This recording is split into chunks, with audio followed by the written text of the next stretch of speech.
everyone. My name is Kelsey Beers, and this is Dr. Joseph Hill. We will be presenting today on language attitudes and policy in mainstream and deaf schools in Italy. The aim of this study is to understand how language attitudes towards Italian Sign Language manifested in classroom practices and the interviews of administrators, educators, and parents.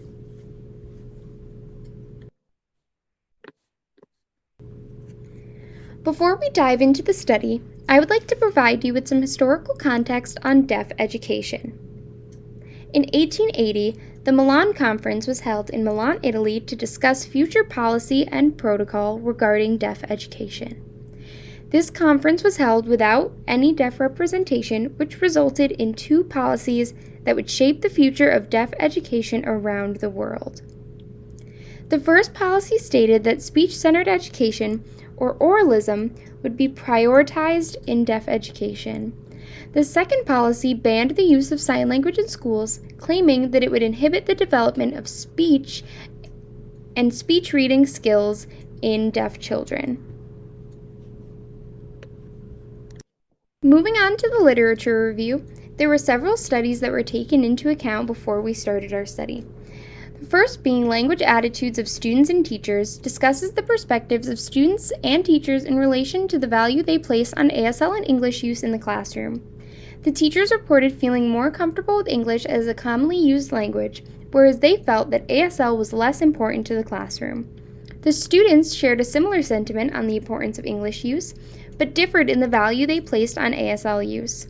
The students had a greater cultural and personal connection to ASL, which factored into their appreciation of ASL use in the classroom. Since the article was published in 1989, there has been an increase in acceptance of ASL use due to a variety of factors, including increased research and education surrounding sign languages. The next article is about language variations within the deaf community. There are specific attitudes that can show up in relation to specific sign variants based on their region. Some regional sign variants are more accepted than others. The next article discusses the changing attitudes towards sign language due to education and research. Prior to education and research findings being published, the public expressed a naive or negative viewpoint on signs and sign variants. Since releasing research and education, the public has shifted their attitude to a more accepting and positive view of sign. Going back to sign variations with our next article, this discusses hearing professionals and their opinions and viewpoints on standardization. Deaf community members are typically more accepting of sign variants as they've grown up with them and seen the language naturally progress. Hearing professionals, however, have expressed that sign variants can be easily misconstrued and they would prefer a standardized version of sign language that would be easier for everyone to understand. An example of standardization occurred when the Belgian government ordered their deaf school to standardize their use of sign language. This was met with resistance from the deaf community as they recognized sign variants to be a natural progression of language.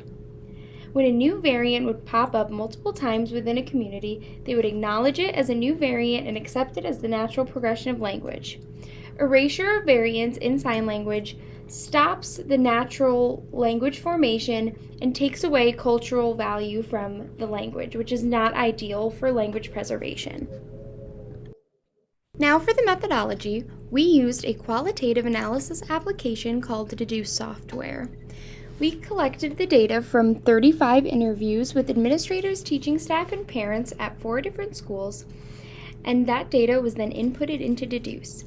We used 4 tools: the Code Cloud, Code Count, Co-occurrence Table, and Bubble Plot, which I'll explain shortly. Moving on to the sites, there are 4 total schools that I visited back in 2008 when this experiment was conducted.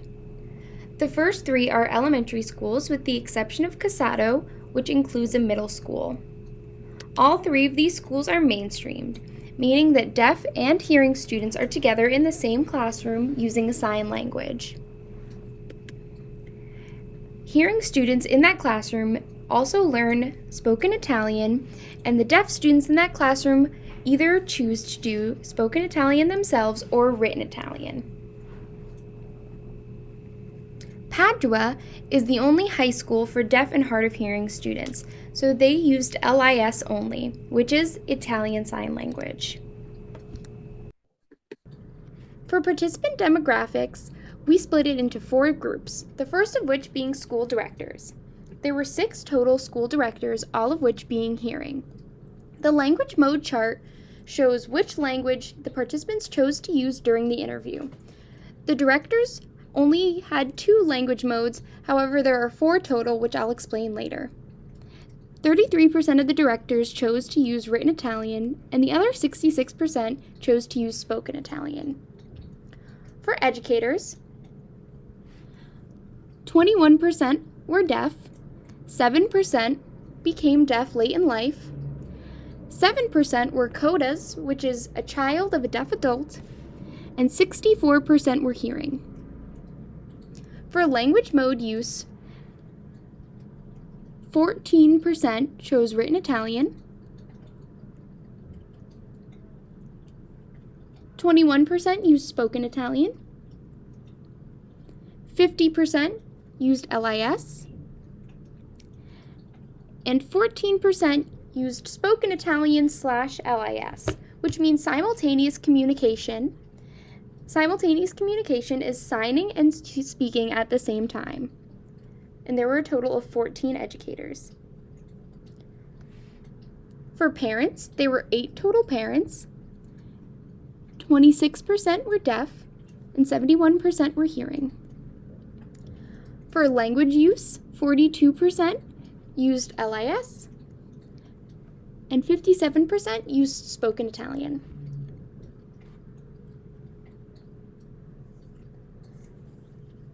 For our staff, this included speech teachers, communication assistants, and coordinators. There were a total of 5 staff members interviewed. 28% were deaf, and 71% were hearing. For their language mode used, 28% used spoken Italian/LIS, and 71% used only LIS.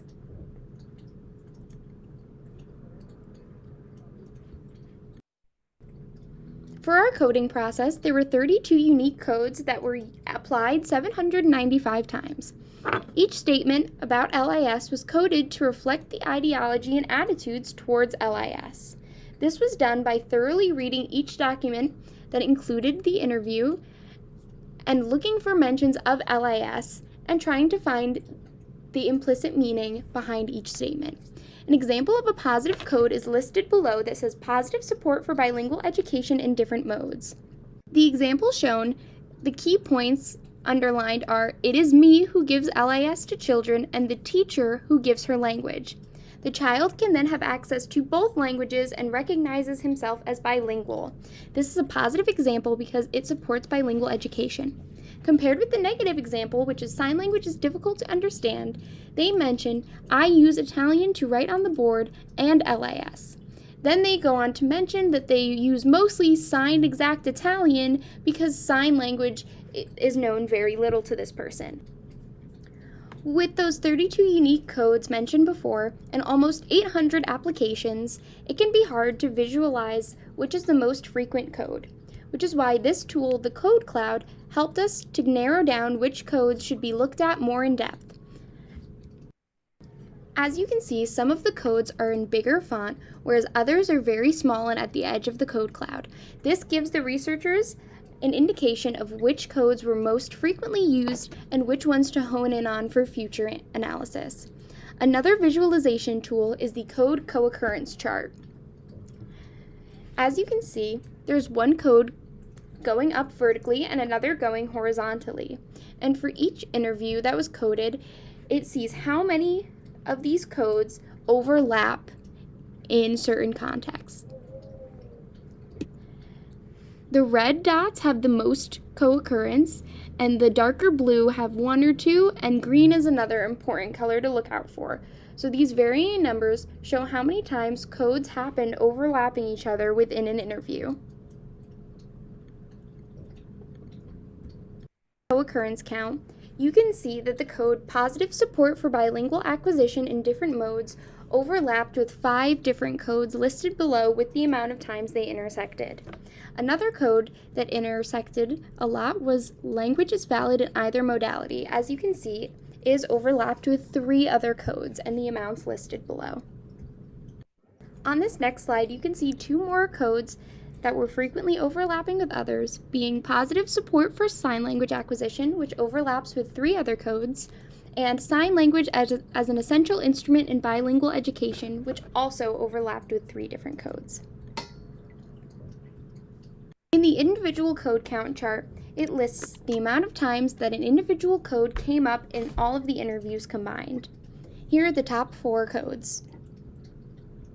Moving on to another visualization device, the bubble plot, you can see here there's 1 code on the y-axis and 1 code on the x-axis, and the size of the bubbles shown is based on the frequency of the code Positive Sign Language Encounter. As shown by the size of the dots, the dark blue school, Casado, had a reasonable amount of positive sign language encounters, and as you can see, Noventa Padavana, the light blue dot, had more positive sign language encounters. What's important about these 2 schools is that Noventa Padavana had just recently set up their bilingualism program and were talking very excitedly and positively about their program, whereas Casado still had these positive sign language encounters but had been running their bilingual program for a while now, so they were a bit more used to it. It was their normal. As you can see, Padua and Rome are smaller. Although they did have positive sign language encounters, they were on a much smaller scale than the other 2 schools. Noticing the green dot, Padua, is all the way at 0 and 0 for the y and x-axis, meaning that in their interviews they did not mention anything about language being valid in either modality or as sign language as an essential instrument in bilingual education. This next bubble plot is the same concept as frequency-based size as the other one, but instead, positive support for bilingual acquisition in different modes. As we can see, COSATO is a very large bubble this time, all the way at the top, as COSATO School's policy is based off of equal access for all students regardless of hearing status and spreading that bilingual acquisition for all students, compared with the other 3 schools which do not have any mention of positive support for bilingual acquisition in different modes. The standardization findings for the co-occurrence count showed that negative about sign variations and standardization is easier overlapped 9 times. Specifically for the code negative about sign variations, there were 6 hearing teachers, 4 at elementary schools and 2 at high schools or secondary schools, mentioned that they feel negatively about sign variations. Moving on to standardization, 21 people said that they would prefer standardization of sign language because variations can get easily misunderstood and it's easier to teach, use, and communicate if everyone knows the same version of sign language. As listed, many of these people are hearing professionals with the exception of the one deaf coordinator. The role of the coordinator is to pass information from parents to the teachers, so it is natural for this person to internalize the thought that standardization would be easier, since the basis of their role is to convey communication in the most basic terms possible.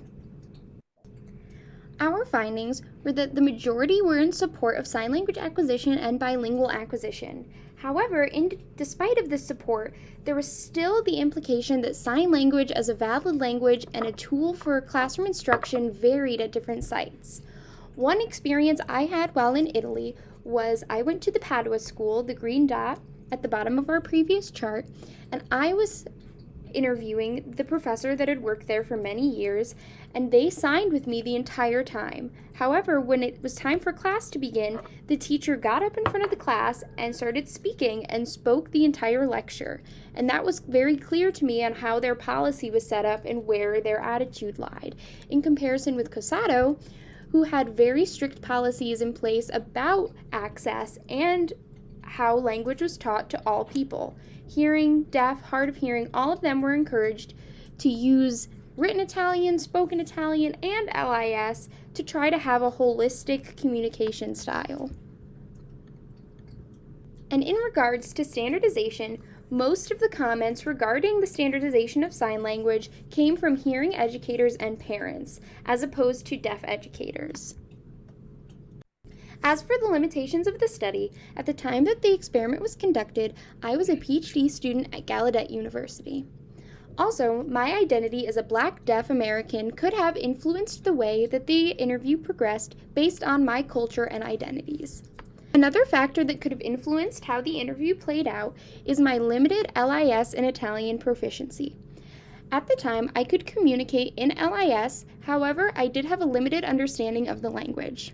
The data collection method, there were a few different ways that data was collected.